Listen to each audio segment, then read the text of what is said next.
Rangkaian instalasi tenaga listrik adalah sistem distribusi listrik yang digunakan untuk menyalurkan tenaga listrik dari sumber utama ke berbagai beban seperti mesin, peralatan industri, dan peralatan rumah tangga. Hal yang utama pada instalasi tenaga listrik. 1. Sumber listrik didapat dari sumber PLN atau pembangkit listrik negara, dari genset atau generator set, dari panel surya atau sumber listrik lainnya. 2. Panel distribusi atau panel MCB. Panel diatribusi berfungsi untuk membagi daya ke berbagai jalur listrik, melindungi sistem dari kelebihan arus.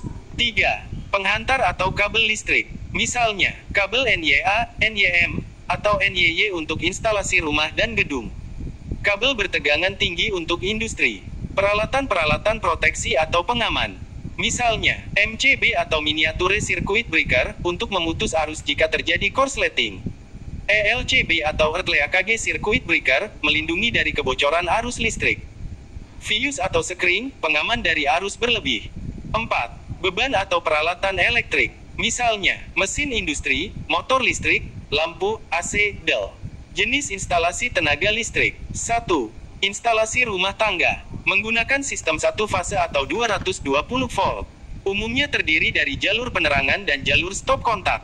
2. Instalasi industri atau pabrik, menggunakan sistem 3 fase dengan tegangan 380 volt. Digunakan untuk mesin dan motor listrik berdaya besar. 3. Instalasi gedung bertingkat, memiliki panel distribusi utama dan subpanel di setiap lantai. Biasanya dilengkapi dengan sistem cadangan seperti genset. Rangkaian kontrol listrik. Rangkaian kontrol listrik adalah sistem yang digunakan untuk mengendalikan perangkat listrik, seperti motor, lampu, atau peralatan industri secara otomatis atau manual. Rangkaian ini banyak digunakan dalam industri untuk meningkatkan efisiensi dan keamanan operasional. Jenis rangkaian kontrol listrik. 1. Rangkaian kontrol manual, menggunakan sakelar atau tombol tekan atau push button. Contoh, menyalakan atau mematikan motor dengan sakelar. 2. Rangkaian kontrol otomatis, menggunakan sensor, relay, atau PLC atau Programmable Logic Controller. Contoh, sistem otomatis pada pompa air berdasarkan level air di tangki. 3. Rangkaian kontrol jarak jauh, menggunakan remote control, sistem IoT, atau SCADA.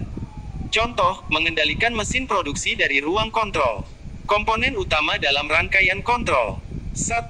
Sumber listrik, arus bolak-balik atau arus searah, sesuai kebutuhan perangkat. 2. Penghantar atau kabel dan konektor, untuk menghubungkan komponen. 3. Sakelar dan push button, menghidupkan dan mematikan rangkaian secara manual. 4. Relay dan kontaktor, komponen elektromekanis untuk mengontrol arus listrik besar dengan sinyal kecil.